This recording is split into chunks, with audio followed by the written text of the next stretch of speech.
Ma'am, আপুনি সৰুৰ পৰাই কবিতা লিখিছে আৰু সময় উলিয়াই আমিও মাজে মাজে কবিতা লিখোঁ। আপোনাৰ মতে আমাৰ কবিতাৰ অৰ্থ কি? যুৱ প্ৰজন্মই বুজিব পৰাকৈ সহজ অৰ্থত।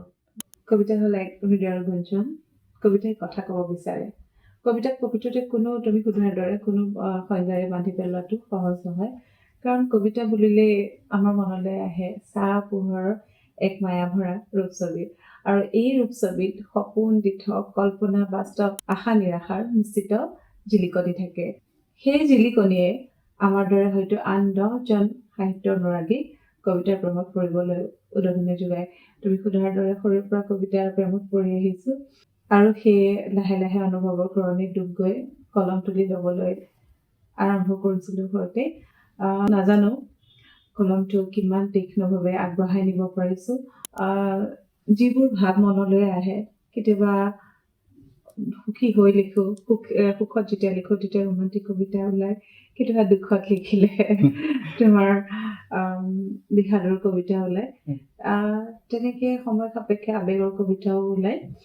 সেইদিনা তোমাক এটা ৰোমান্টিক কবিতা শুনাইছিলোঁ নহয় জানো? তেনেকে আচলতে আমাৰ মনলৈ যিবোৰ শব্দ আহে সেই শব্দবোৰৰ প্ৰকাশে মোৰ মতে কবিতা। এটা আপোনাৰ পৰা কবিতা আজি আকৌ শুনিম। ঠিক আছে, আজি মই তোমাৰ বাবে বিষাদৰ অশ্ৰু নিগৰিছে কবিতা সংকলনখনৰ এটি কবিতা পাঠ কৰি দিম। কবিতাৰ শিৰোনাম বিষাদ নদীৰ নীলা সোঁতবোৰত। মোৰতো নতুনকৈ হেৰুৱাবলৈ আৰু একোৱেই নাই। আটাইতকৈ মূল্যৱান মোৰ হৃদয়খনো তোমাকেই দিলোঁ। এতিয়া ৰিক্ততাৰ সৈতে বসবাস মোৰ। তুমি বাৰু কি মোৰ শেষ সৰ্বনাশ? চুৱে পুৰে, নদীয়ে ভাঙে, এয়াই মোৰ পৃথিৱী।